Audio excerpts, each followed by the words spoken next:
মহাভারত।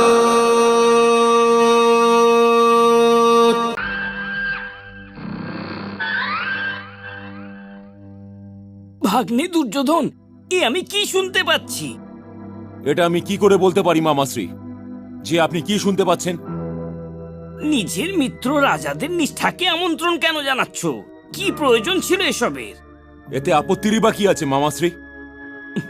আরে পুত্র, পাণ্ডবরা তো অজ্ঞাতবাসের জালে এমন ভেসে যাবে যেমন ভাবে মাছ কোনো জেলের জালের মধ্যে ফেসে যায়। আরে পাণ্ডবদের ভাগ্যতে তো হস্তিনাপুরে ফেরত আসা লেখাই নেই ভাগ্নে।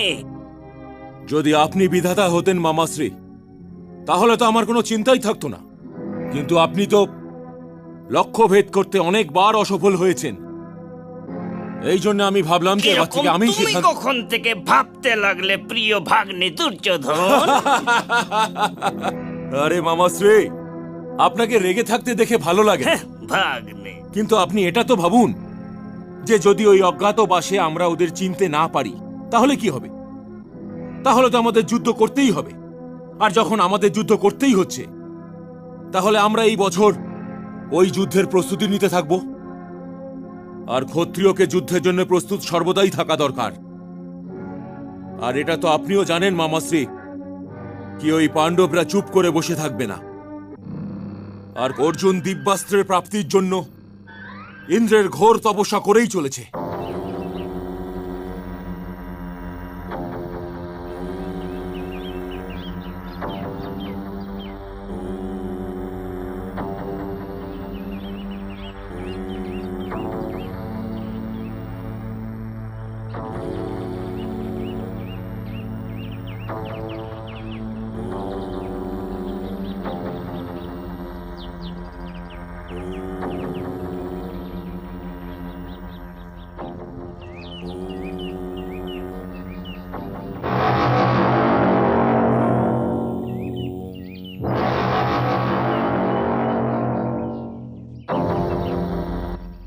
আমাকে আর কত প্রতীক্ষা করাবে কুন্তিপুত্র অর্জুন?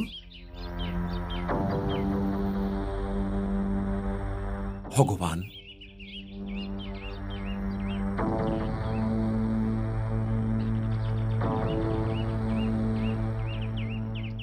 প্রভু, প্রণাম গ্রহণ করুন। দীর্ঘজীবী হও। তপবনের মধ্যে অস্ত্রের কি প্রয়োজন আছে কুন্তিপুত্র? অস্ত্র তো ক্ষত্রিয়দের আত্মা হয় ভগবান। তবে কি আত্মা ছাড়া তপস্যা সম্ভব? কিন্তু তপস্যার তো নিজের মর্যাদা হয়ে থাকে বীর অর্জুন।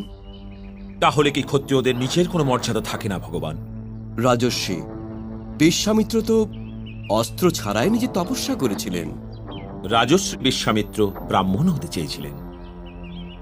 ওনার চোখ নন্দিনীর ওপর ছিল। আমার দৃষ্টি দিব্যাস্ত্রের ওপর আছে। আর যে অস্ত্র চাইতেই বেরিয়েছে, তাকে অস্ত্র ছাড়া কেমন লাগবে ভগবান? এ তো উত্তম কথা। বলো, কি বর চাও তুমি বীর অর্জুন? আমায় দিব্যাস্ত্র দিন ভগবান, দিব্যাস্ত্র। সেটা পাবার জন্য তোমাকে মহাদেবকে প্রসন্ন করতে হবে। আগে ওনার থেকে পাশুপত অস্ত্র চাও। ওনার কৃপার পরেই তোমার জন্য স্বর্গের দ্বার খুলে যাবে। দিব্যাস্ত্রের জন্য তোমাকে তো স্বর্গের যাত্রা করতেই হবে অর্জুন। যথা আজ্ঞা ভগবান।